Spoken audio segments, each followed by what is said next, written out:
శిరీష గారిని రావాల్సిందిగా కోరుతున్నాం.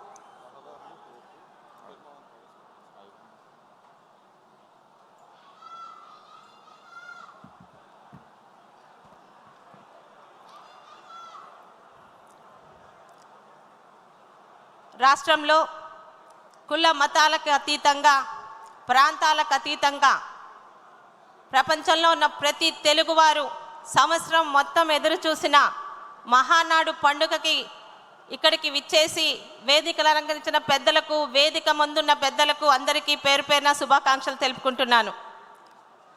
ఒక మనిషి ఆశయం మంచిదైతే నిస్వార్థంగా ప్రజల గురించి వేసే అడుగు విజయవంతంగా ఎంత దూరమైనా వెళ్తుందనడానికి ఉదాహరణ పెద్దలు పూజ్యులు నందమూరి తారక రామారావు గారు తెలుగువాడి ఆత్మగౌరవాన్ని చాటి చెప్పేలా ఆయన ఊపిరిపోసిన తెలుగుదేశం పార్టీ ఈరోజు 40 సంవత్సరాలు దాటిన తెలుగువాడి గుండె చప్పుడుతో కలిసిపోయిన తెలుగుదేశం పార్టీ ఈరోజు కూడా విజయవంతంగా ముందుకు వెళ్తుందంటే ఆ పెద్ద ఆయన సంకల్ప బలం. ఇక నారా చంద్రబాబు నాయుడు గారు ముఖ్యమంత్రి అనే పదానికి అర్థం మార్చి అది ఒక అధికారం పదవి మాత్రం కాదు, ప్రజలకి మంచి చేసేలా మన రాష్ట్ర అభివృద్ధిని, పేరు ప్రఖ్యాతుల్ని ప్రపంచ స్థాయిలో నిలపడానికి 20 సంవత్సరాల ముందు కూడా ఆలోచించి ఒక విజనరీ నాయకుడిగా పేరు పొంది సీఎం అనే పదానికి కరెక్ట్గా అర్హతమైన వ్యక్తి సిబిఎన్ అనే పదం పేరు తెచ్చుకున్న మన ముఖ్యమంత్రి నారా చంద్రబాబు నాయుడు గారు ఎన్నో ఆటుపోట్లకు గురైన ఓడిన ప్రతిసారి రెట్టించిన బలంతో, రెట్టించిన ఉత్సాహంతో, మీ అందరి సహకారంతో పార్టీని విజయపదంలో నడిపించారు.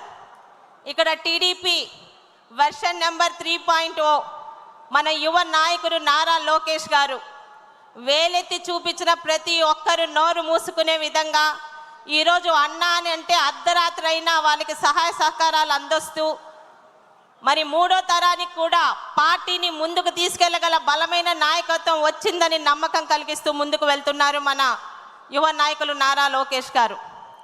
ఇక ఒక రాష్ట్రం బాగుండాలన్నా, రాష్ట్రంలో ప్రజల జీవన ప్రమాణం పెరగాలన్నా ఆ రాష్ట్రం కల్పించే మౌలిక సదుపాయాలు మరి కూటమి ప్రభుత్వంలో తెలుగుదేశం పార్టీ చేస్తున్న ఈ మౌలిక సదుపాయాల మీద మాట్లాడే తీర్మానాన్ని ప్రవేశపెట్టే అవకాశం నాకు ఇచ్చిన పెద్దలందరికీ ధన్యవాదములు.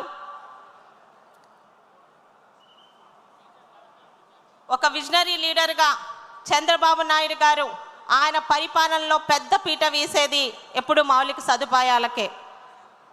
ప్రజల సంక్షేమం, ప్రజలకిచ్చిన హామీలను ముందుకు తీసుకువెళ్తూ కూడా ఆయన మౌలిక అభివృద్ధికి ముందు నుంచి పెద్ద పీట వేస్తూనే ఉన్నారు. అభివృద్ధి ఆలోచించి ఆయన వేసే ప్రతి అడుగు, ప్రతి ఆలోచన రాష్ట్రాన్ని ప్రపంచ పటంలో నిలపడానికే. 20 సంవత్సరాల తర్వాత జరిగే అభివృద్ధిని కూడా ఆయన ఆలోచించి ముందడుగు వేస్తారన్న దానికి ఒక ఉదాహరణ ఈరోజు తెలంగాణలో ఉన్న హైదరాబాద్ నగరంలో చంద్రబాబు నాయుడు గారి సృష్టి అనేది చరిత్రలో కూడా చెరపలేని విధంగా మనందరికీ తెలుసు. ఒక విధంగా తెలంగాణ విడిపోయినప్పుడు హైదరాబాద్ అటు వెళ్ళిపోయిందని బాధ ఉన్నా ఆ హైదరాబాద్ నగరాన్ని సృష్టించిన సృష్టికర్త చంద్రబాబు నాయుడు గారు ఈరోజు మన ఆంధ్రప్రదేశ్లోనే మనతోనే ఉన్నారని నమ్మకం. ఆయన పరిపాలనలో ఈరోజు 13 జిల్లాలు కానివ్వండి, 26 జిల్లాలు కానివ్వండి, ప్రతి జిల్లా ఒక హైదరాబాద్ నగరంగా మన రాష్ట్రం అభివృద్ధితో పాటు ముందుకెళ్తున్న నమ్మకం ఈరోజు మనందరిలో ఆయన పరిపాలన కలిగిస్తూనే ఉంది. ఆయన ముఖ్యమంత్రిగా అయినటి నుండి ఆయన తన శైలిలో ఇటు సంక్షేమ పథకాలు, ప్రజలకు ఇచ్చిన హామీలను నెరవేర్చుకుంటూ అదేవిధంగా గత 5 సంవత్సరాలు ఏ అభివృద్ధినైతే అప్పటి రాష్ట్ర ప్రభుత్వం, అప్పటి వైసీపీ పార్టీ గాలి కొదిలేసిందో ఒక్క సంవత్సరం కాలంలోనే ప్రజలకి అభివృద్ధిని 5 సంవత్సరాల నష్టాన్ని పూర్తి చేస్తూ అభివృద్ధి అన్నదికి కళ్ళకి కనిపించేలా ముందుకు తీసుకువెళ్తూనే ఉన్నారు. ఈరోజు ఆ ప్రభుత్వంలోని గాలి కొదిలేసిన మౌలిక సదుపాయాలు లాంటి రోడ్లు కానీ, అలాగే ఇతరత్ర ఎయిర్పోర్ట్లు కానీ, నౌకాశ్రయాలు కానీ మరిన్ని ఈరోజు ఎంతోమంది నాయకుల సహకారంతో, కేంద్ర ప్రభుత్వం సహకారంతో రాష్ట్ర ప్రభుత్వంలోని ప్రజలకి ఇటు నోరు పారేసుకుంటున్న ప్రతిపక్షాల్లో కూడా కళ్ళకు కనిపించేలా మనం ముందుకు తీసుకువెళ్తున్నాం. ఈరోజు రోడ్లు గత సంవత్సర కాలంలో అభివృద్ధిలో పెద్ద పీట వేసినది ఏదన్నా ఉంటే ఈరోజు రోడ్లు. శ్రీకాకుళం జిల్లాలో పలాస లాంటి నియోజకవర్గంలో కూడా గత 6 నెలల్లో దాదాపు 130 కోట్లతోని ఎన్ఆర్జీఎస్ రోడ్లు ప్రతి మండలానికి వేశామంటే మొన్న సంక్రాంతి పండుగకు వచ్చిన ప్రతి ఒక్క సోదరులు, ప్రతి ఒక్క పలాస నియోజక కార్యకర్తలు ముఖ్యంగా ఆ మార్పుని గమనించారంటే అది తెలుగుదేశం పార్టీ కూటమి ప్రభుత్వంలో చేస్తున్నది మన ఒక్కరికే సాధ్యమవుతుంది. అదేవిధంగా పోర్ట్లు, ఎయిర్పోర్ట్లు, ముఖ్యంగా శ్రీకాకుళం జిల్లా అంటే వలసల జిల్లాగా పేరు పొందింది. శ్రీకాకుళం జిల్లా తలరాతని మార్చడానికి 2014-19లోనే టెక్కల్లోని బావనపాడులో మూలపేట పోటీకి శంకుస్థాపన సంకల్పం చేసింది మన చంద్రబాబు నాయుడు గారు. గత 5 సంవత్సరాలు దాన్ని గాలి కొదిలేసిన మళ్ళీ మన ప్రభుత్వంలో, మన పాలనలో శరవేగంగా ముందుకు వెళుతూ వలసల జిల్లాగా ఉన్న శ్రీకాకుళం జిల్లాని రేపు ఉదయం అక్కడే ఉద్యోగాలు, అక్కడ యువతకి ఇచ్చే విధంగా ముందుకి వాళ్ళకి నమ్మకం ఇచ్చే విధంగా ముందుకు వెళ్తున్నాం. అలాగే ఎవరు ఊహించారు శ్రీకాకుళం జిల్లాలో పలాస అనే నియోజకవర్గంలో ఒక ఎయిర్పోర్ట్ వస్తుందని?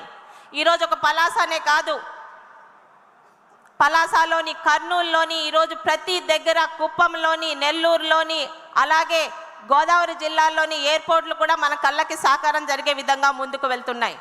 ఇక నౌకాశ్రయాలు, గత పరిపాలనలో అభివృద్ధి అంటే కొబ్బరికాయ కొట్టి మీట నొక్కడం అనుకునే వాళ్ళు, ఒక బటన్ నొక్కితే అభివృద్ధి జరిగిపోయిందని చెప్పడానికి వాళ్ళకి ఇచ్చిన పేపర్ల ద్వారా, వాళ్ళ ఛానల్స్ ద్వారా ఎన్నో గాలి మాటలు, అబద్ధపు కబుర్లు.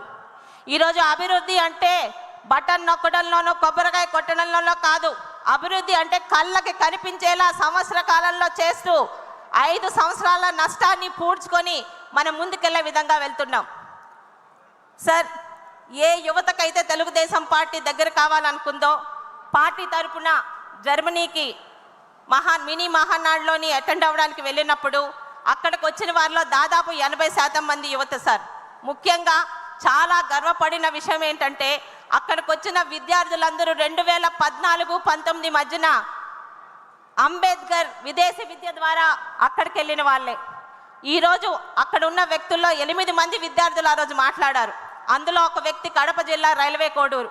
ఆ అబ్బాయి చెప్పింది, చంద్రబాబు నాయుడు గారి వల్ల ఒక సామాన్య రైతు కుటుంబంలోని ఉన్న నేను ఈరోజు జర్మనీ వచ్చి అంబేద్కర్ విద్య ద్వారా నా చదువు పూర్తి చేసుకున్నాను.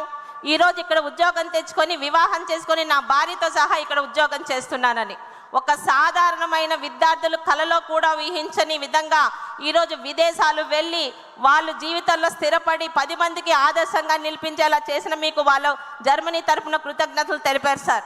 నిజంగా చాలా గర్వంగా అనిపించింది. మన పథకాలు మనం చెప్పుకోవడం కాదు, ఆ పథకాలు తీసుకున్న వాళ్ళు ఈరోజు గర్వంగా ఇతర దేశాల గడ్డ మీద మన తెలుగుదేశం పార్టీ గురించి మాట్లాడుతుంటే చాలా సంతోషంగా అనిపించింది.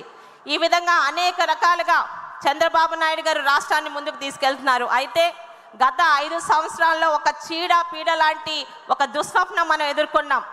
మళ్ళీ కరోనా కన్నా భయంకరమైన ఆ పార్టీ రాకూడదంటే ఈరోజు 75 సంవత్సరాల వయసులో రాష్ట్రాన్ని ముందుకు తీసుకెళ్ళడానికి ఆయన పడుతున్న కష్టానికి మనందరం ఇవ్వాల్సింది ఆయన మీద నమ్మకం, ఆయనకి సహకారం. ఈరోజు ప్రపంచంలో ప్రతి తెలుగువాడు చూస్తున్నాడు.